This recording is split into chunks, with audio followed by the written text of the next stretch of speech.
नमस्कार, सीएनबीसी आवाज पर आप देख रहे हैं प्रॉपर्टी गुरु। बहुत बहुत स्वागत है आपका और आपके साथ में हूं आपका होस्ट विपिन भट्ट लेकर हाजिर है आपका मनपसंद शो प्रॉपर्टी गुरु, जहां पर हम ढेर सारी बातें करते हैं रियल एस्टेट के बारे में, आपके सवाल लेते हैं, उनके जवाब देते हैं और ताज़ा अपडेट भी आपको बताते हैं। तो आज भी ये ढेर सारी बातें, ये अपडेट, ये सवाल जवाब, सारा सिलसिला बदस्तूर चलेगा। और आज हमारे प्रॉपर्टी गुरु मोहम्मद असलम साहब हैं, president capital markets Anarock. Sir, बहुत बहुत स्वागत है आपका प्रॉपर्टी गुरु में। और हमेशा की तरह शुरुआत हम थोड़ा सा अपडेट के साथ करेंगे कि एक प्रॉपर्टी मार्केट में अब इस वक्त का जो समय देखें तो थोड़ा सा एक स्टैंड स्टिल टाइप का समय आ गया। एक बढ़िया मूव अभी तक आ रहा था, अब थोड़ी बहुत इम्पैक्ट, दो तीन अगर मैं रिपोर्ट्स की बात करूं कि एक रिपोर्ट आई थिंक सिविल की रिपोर्ट थी कि जो होम लोन्स हैं उनमें Q3 फिर Q4 में थोड़ा सा एक कमी आई है देखने को मिली है। सेल्स के नंबर हालांकि अच्छे हैं, लेकिन और अब यहां से आगे चलते हुए गर्मी के बाद मॉनसून भी आएगा, तो सब कुछ मिला जुला के पिक्चर आपको कैसी लग रही है? देखिए विपिन जी, मुझे लगता है कि जैसे हम हमेशा कहते हैं कि ज्यादा मीठा खाएंगे आप तो फिर वो ज्यादा मीठा हो जाता है, वैल्यू खत्म हो जाती है उस मीठे की। तो मुझे लगता है ये एक अच्छा इसे कहते हैं कि एक ब्रेक टाइप आप ले सकते हैं, क्योंकि सब कुछ अच्छा अच्छा चले तो सडनली फिर काफी डाउट होना शुरू हो जाता है कि अरे इतना अच्छा सब क्यों चल रहा है। मुझे लगता है वो अपना जो बैंकिंग के रेट ऑफ इंटरेस्ट बढ़े हैं, उन्होंने वो काम किया है कि जहाँ पे उन्होंने थोड़ा सा हर चीज को रियलिस्टिक वे में रखने की कोशिश की है कि भैया हर चीज हमेशा हंकी डोरी नहीं रहेगा। रेट ऑफ इंटरेस्ट बढ़ गए, इसके चलते हुए लोगों को भी लगा कि अरे प्राइसेस इतने बढ़ गए हैं, थोड़ा रुकना चाहिए। और हमने वो देखा भी है, रिसेंटली आरबीआई ने एक बार अपने प्राइसेस बढ़ाए नहीं है, जो कि अपने उनके अपने इन्फ्लेशन के, रिटेल इन्फ्लेशन के कंसर्न्स हैं, लेकिन उस बार उन्होंने प्राइस नहीं बढ़ाए हैं।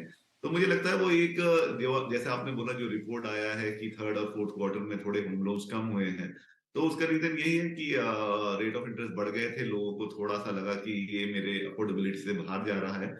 तो आई थिंक वो एक रीजन हो सकता है इसका।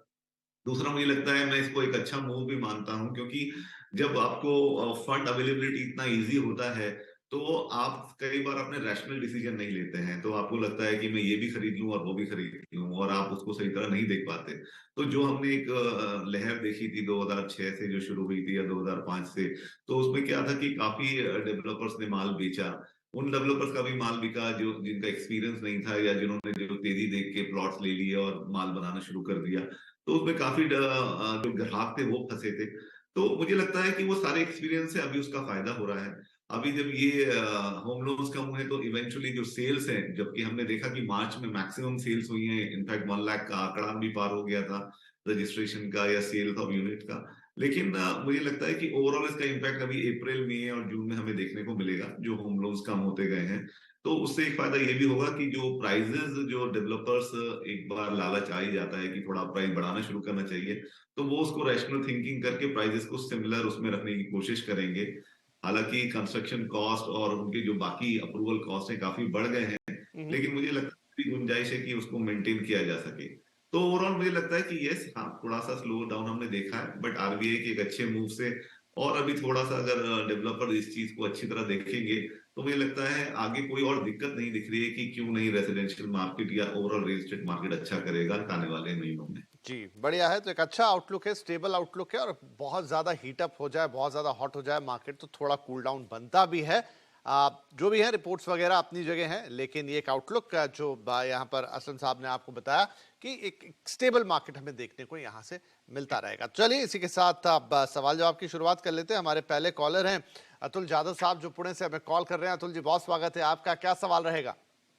नमस्ते सर। मेरा एक था कि मैं पुणे में सेटल हूँ क्रिकेटवाड़ी में, और मैं एक शॉप सर्च कर रहा था कि जैसे कि मुझे रेंटल इनकम स्टार्ट हो जाए। मेरा बजट 50 to 60 लाख के बीच में है। तो ऐसा प्राइम लोकेशन में कहीं या मेरे बजट में कहीं मिल सकता है क्या, उसके बारे में जानकारी देती। और एक दूसरा था कि एक एमटीएम मार्केट बिजवाड़ी में मैंने सर्च किया था, वहाँ थोड़ा प्राइस का इशू मेरे बजट से ज्यादा आ रहा है, क्या वहाँ पे मैं रिस्क ले सकता हूँ कि नहीं, उसके बारे में थोड़ा जानकारी। जरूर, चलिए। तो बढ़िया है, थोड़ा क्रिकेटवाड़ी में है पुणे में असलम साहब ये, और अब एक शॉप लेना चाहते हैं, 50 लाख का बजट रखते हैं। एक दो जगह इन्होंने देखा भी है, लेकिन थोड़ा रिस्की लग रहा है इनको, तो क्या इनके लिए अच्छे ऑप्शंस हो सकते हैं?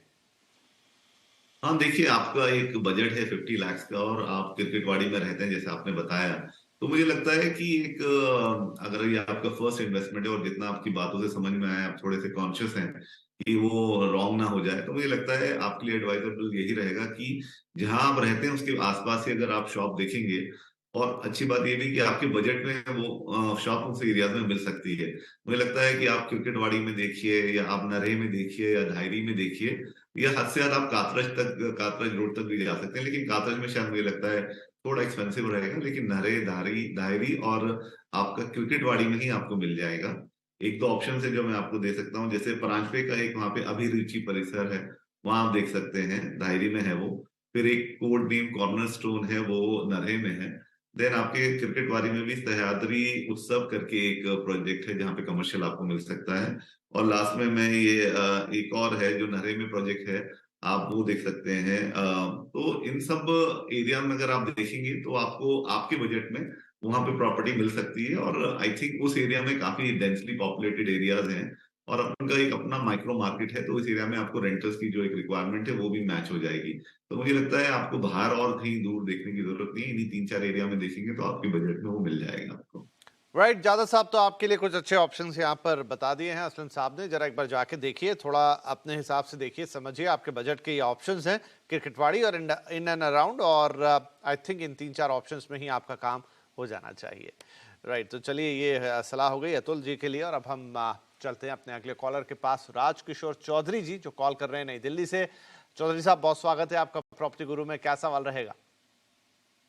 Thank you sir for giving me the opportunity. सवाल मेरा ये था कि मैं खुद के लिए एक 3 BHK प्रॉपर्टी देख रहा था नोएडा में। Okay. नोएडा या तो सेंट्रल नोएडा, ग्रेटर नोएडा, या फिर नोएडा एक्सटेंशन, सारे चलेंगे क्योंकि मेरा ऑफिस नोएडा में है। Okay. मैंने इसके मेट्रो विला देखा था अभी 3 BHK, वहाँ पे मुझे 25 लाख का लास्ट वीक मुझे प्राइस मिल रहा था 3 BHK का। आई थिंक लगभग 1300 स्क्वायर फीट का साइज है वो। कितना बताया आपने प्राइस चौधरी जी? 75 लाख। 70, मुझे 20, मैंने कहा बहुत क्या है इतना भाव नीचे कैसे आ गया? अच्छा, 75 लाख, ओके, ठीक है। तो ठीक है, मतलब somehow it was near to my budget, क्योंकि मेरा बजट भी इतना ही है, 70-80 के आसपास लेके मैं चल रहा हूँ। पर उसके अलावा मुझे लोकेशन को लेके थोड़ा सा कंफ्यूजन था, क्योंकि वो अभी भी ग्रो इतना नहीं किया है, ETA 2 वाला एरिया है। Okay. और उसके अलावा कुछ और भी प्रोजेक्ट जो कि नोएडा एक्सटेंशन में मैंने देखा, जो कि एक्सप्रेस रास्ता है, थोड़ा महंगा है वो, इसलिए मैं उस पर नहीं जा रहा हूँ। और एक वृंदा करके है। So again I just need your suggestions as well कि क्या बेस्ट रहेगा मेरे बजट के हिसाब से फॉर माय ओन पर्पस, क्योंकि 1-2 साल में डिलीवर मिल जाए, मतलब हो जाए। ठीक है, पूछते हैं असलम साहब। तो एसके मेट्रो विला इन्होंने लिया है 75 लाख के आसपास का, लेकिन थोड़ा एरिया को लेकर इनको थोड़ा डाउट है कि अभी उतना डेवलप हुआ है कि नहीं। एक दो और ऑप्शन देखे हैं, तो या तो ये या फिर कुछ और दूसरे इनके ऑप्शन इनके बजट में नोएडा के अंदर, और ये ओपन है, ग्रेटर नोएडा, नोएडा एक्सटेंशन, कहीं भी जा सकते हैं। तो इन्होंने यहाँ पे ले लिया है नहीं, अभी लिया नहीं है, देख रहे हैं सिर्फ। नहीं, SK SK actually metro villa एक अच्छा प्रोजेक्ट है। मुझे लगता है कि उस पे ही आप जीरो डाउन करेंगे तो बेटर रहेगा। Actually IGBC pre certified gold rated project है, और उसमें मतलब आपको अर्थक्वेक रेजिस्टेंट प्रोजेक्ट है।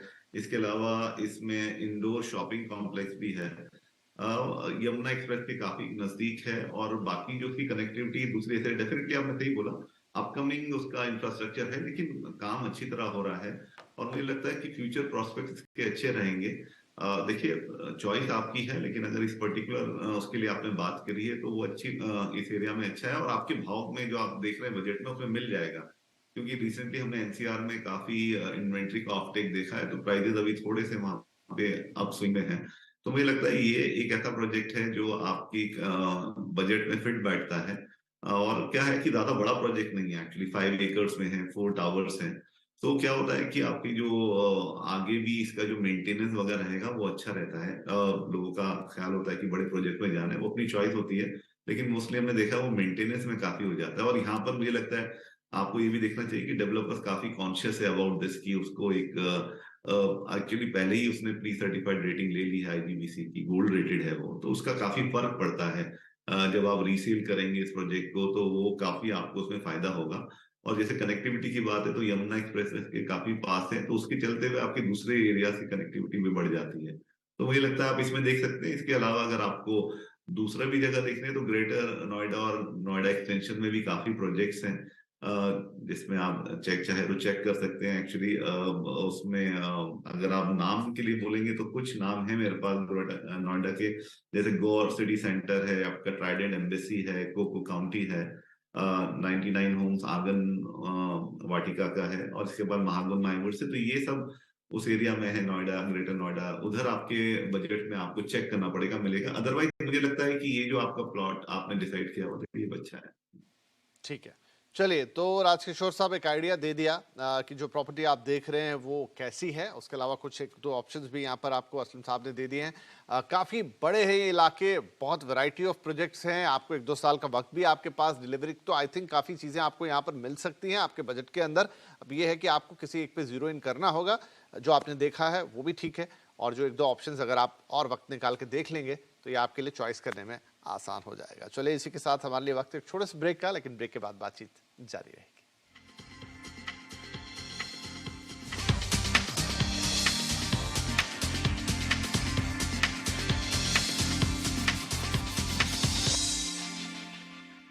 कैशलेस हॉस्पिटलाइजेशन है आसान। www.starhealth.in पर हमारी नेटवर्क हॉस्पिटल्स की जानकारी पाएं। सदैव आपकी सेवा में।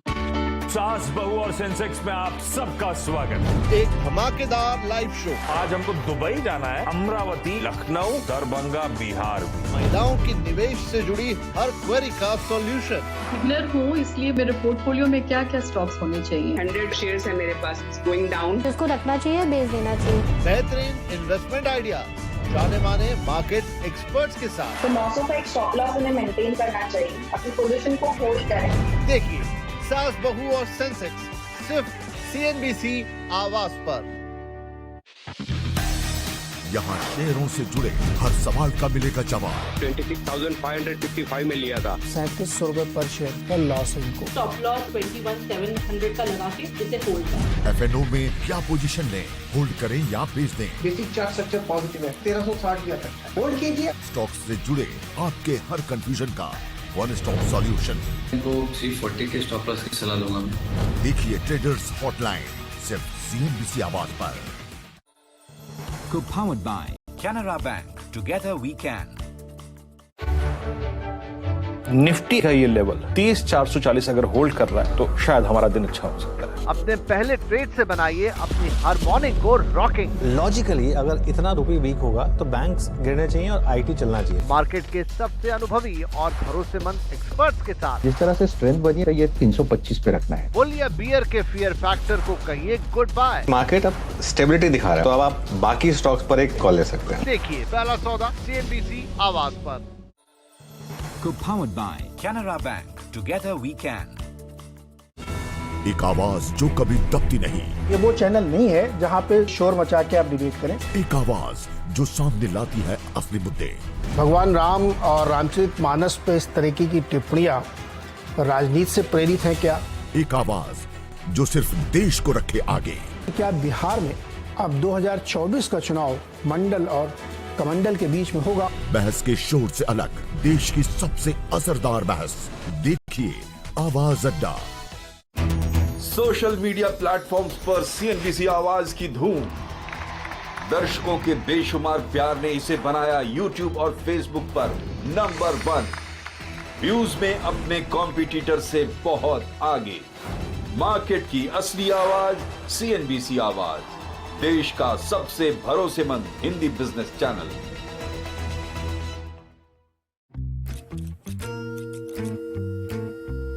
कुछ ऐसा ही महसूस होता है ना जब आपकी कमाई पर टैक्स की कैंची चलती है, लेकिन अब आपको टैक्स की कोई टेंशन लेने की जरूरत नहीं है। इनकम टैक्स हो या GST से जुड़ा कोई भी सवाल, दिग्गज टैक्स एक्सपर्ट के साथ मैं करूंगा आपकी हर उलझन दूर। देखिए टैक्स गुरु अब इन वक्त पर सिर्फ CNBC आवाज पर।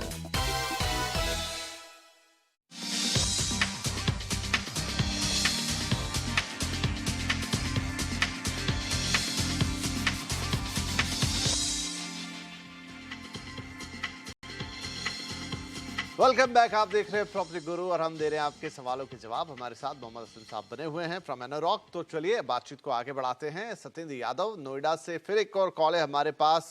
यादव साहब, बहुत स्वागत है आपका प्रॉपर्टी गुरु में। क्या रहेगा आपका सवाल?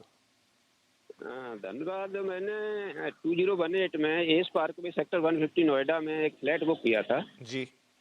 उसको अभी रेडी फॉर पोजीशन हो गया है। बहुत बढ़िया। तो मेरे को ये मालूम करना है कि ये एप्रिशिएट हो चुका है या मैं कुछ देर के लिए और होल्ड करूं इसको। तो आपने बेसिकली इसको इन्वेस्टमेंट के पॉइंट ऑफ व्यू से ही लिया था?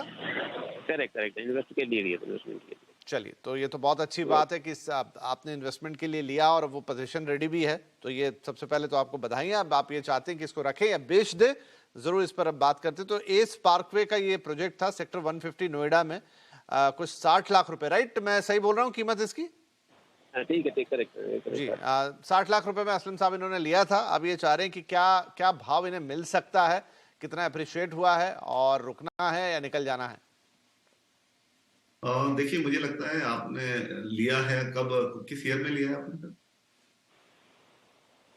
यादव साहब, कब लिया आपने? ये 2018 में बुक किया था। 2018 आपका मतलब है? हाँ, 2018 में। 2018 में आपने बुक किया था, और अगर आप बता पाए किस कीमत पर बुक किया था? 60 लाख पर। अच्छा, 60 जो आपने भेजा है। जी सर, 2018 और 60 लाख रुपए में इन्होंने बुक किया था और अब पोजीशन रेडी है। देखिए, अभी उस एरिया में जो रेट चल रहे हैं अराउंड 5000 टू 6000 के बीच में, डिपेंडिंग ऑन द लोकेशन और प्रोजेक्ट का, आपका डेवलपर के ऊपर भी डिपेंड करता है और प्रोजेक्ट की क्या एमिनिटीज है, कनेक्टिविटी क्या है। आई थिंक ये सेक्टर 150 का अच्छा प्रोजेक्ट है। शहीद भगत सिंह पार्क जो है उसके एकदम पास है, मतलब 40 एकड़ आपको पूरा व्यू मिलता है। कॉर्नर का ये प्लॉट है जहाँ पे ये प्रोजेक्ट है, अराउंड 11 एकर्स में है और 11 टावर्स उन्होंने बनाए हुए हैं। अब इसकी जो कनेक्टिविटी है वो नोएडा और ग्रेटर नोएडा एक्सप्रेसवे से काफी पास है। तो मुझे लगता है कि आपका जो मेट्रो का काम काफी अच्छा चल रहा है। ऑलरेडी आपके पास 148 में मेट्रो है, तो इतना दूर भी नहीं है जिससे कि आप दूसरे एरिया में कनेक्ट कर सकें या ट्रैवल कर सकें। तो मुझे लगता है कि अगर आपको कोई जल्दी नहीं है और कुछ इन्वेस्टमेंट का आपके पास कोई और अच्छे ऑप्शन अवेलेबल नहीं है, यहाँ पे आपको कुछ फायदा दिख रहा है, तो आप इसे होल्ड करेंगे और 2-3 साल तो एक आपको अच्छा मिलेगा। क्योंकि अभी एनसीआर का पूरा मार्केट काफी हॉट अप है और काफी इन्वेंट्री, जैसे आज की हम देख लें तो काफी क्वेश्चन नोएडा, ग्रेटर नोएडा से ही आ रहे हैं। तो उस एरिया में काफी अभी गर्मा गर्मी है और मुझे लगता है कि जो मार्केट इंप्रूव हुआ है उस पूरे एरिया में, तो जो इंटरेस्ट है एनसीआर मार्केट में आने का आपका नॉर्दर्न साइड के सारे स्टेट से, तो वो काफी अच्छा है और फ्यूचर में मोमेंटम मुझे लगता है वो रहेगा। तो आप अगर उसको होल्ड कर सकते हैं 1-2 साल और, तो आपको इससे बेटर अप्रिसिएशन मिल जाएगा। राइट। यादव साहब, तो यही सलाह है और ये सही सलाह है कि आप अगर 1-2 साल और रुकते हैं तो आपको फिर ये बढ़िया, अभी तो देखिए लगभग at par with your rate है, लेकिन अगर 1-2 साल रुकेंगे तो आपको फिर ये, क्योंकि मार्केट में जिस तरह का उठाव आया है इस वक्त पिछले 1-1.5 साल के अंदर, वो फायदा आपको मिलता नजर आएगा। सप्लाई भी है इस एरिया में अच्छी खासी, इसलिए शायद ये भाव उतने नहीं बढ़ते हुए अभी आपको दिखे, लेकिन 1-2 साल रुक पाए तो बहुत अच्छा होगा। चलिए, यादव साहब के लिए हो गई सलाह। अब गौरव गुप्ता हमारे साथ हैं फोन लाइन पर, गाजियाबाद। आज काफी एनसीआर से सवाल आ रहे हैं। गौरव जी, बहुत स्वागत है आपका, क्या पूछना चाहेंगे? Hello. Greater Noida west, greater Noida west में एक फ्लैट है 1080 का। हाँ जी। जो कि मैंने 2017 में एज ए इन्वेस्टमेंट लिया था। अब मैं उसको अपग्रेड करना चाहता हूँ 3 BHK में, एटलीस्ट 2100 या 2000 स्क्वायर फीट में। Okay. Ready to move in same location या फिर सिद्धार्थ विहार, तो उस पर कुछ सजेस्ट करें क्या प्रोजेक्ट जो बेटर हो।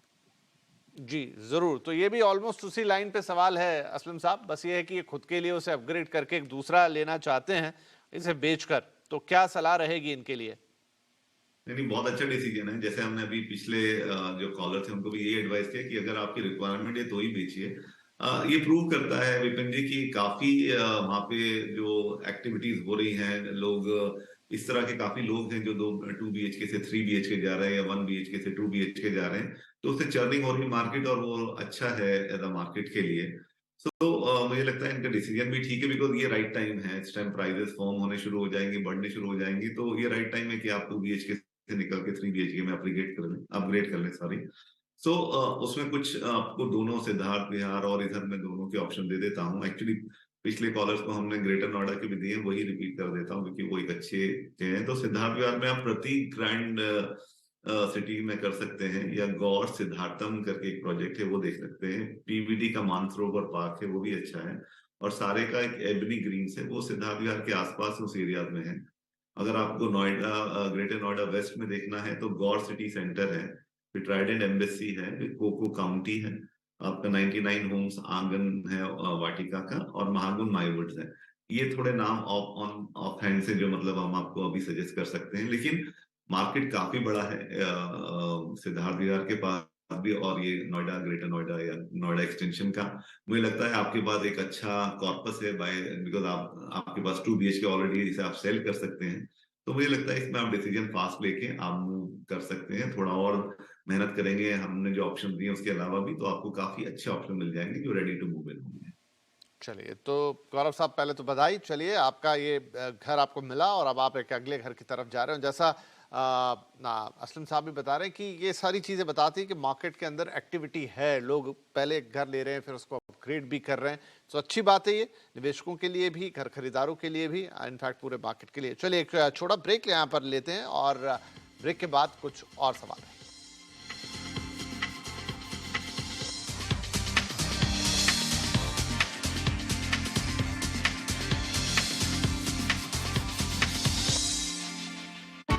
सास बहू और सेंसेक्स में आप सबका स्वागत। एक धमाकेदार लाइव शो। आज हमको दुबई जाना है, अमरावती, लखनऊ, दरभंगा, बिहार भी। महिलाओं की निवेश से जुड़ी हर क्वेरी का सॉल्यूशन। बिगनर हूँ, इसलिए मेरे पोर्टफोलियो में क्या क्या स्टॉक्स होने चाहिए। 100 शेयर्स है मेरे पास, गोइंग डाउन। इसको रखना चाहिए, बेच देना चाहिए। बेहतरीन इन्वेस्टमेंट आइडिया जाने माने मार्केट एक्सपर्ट्स के साथ। तो 900 का एक स्टॉप लॉस उन्हें मेंटेन करना चाहिए, अपनी पोजीशन को होल्ड करें। देखिए, सास बहू और सेंसेक्स सिर्फ CNBC आवाज पर।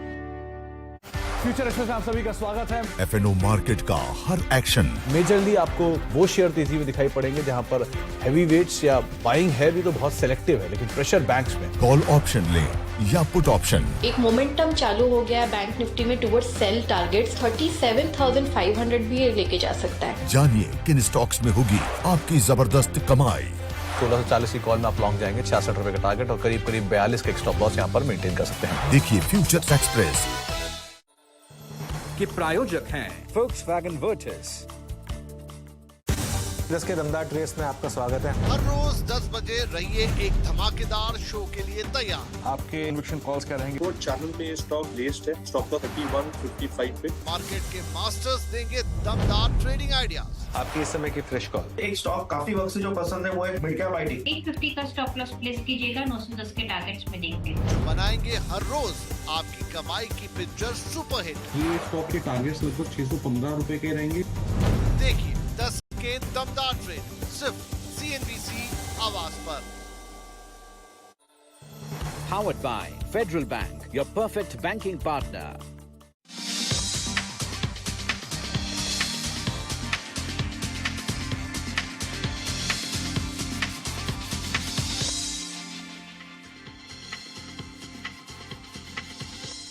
Welcome back. CNBC आवाज पर आप देख रहे हैं प्रॉपर्टी गुरु और हम यहाँ पर कर रहे हैं रियल एस्टेट मार्केट पर चर्चा। आपके सवालों के जवाब दे रहे हैं, असलम साहब हमारे साथ बने हुए।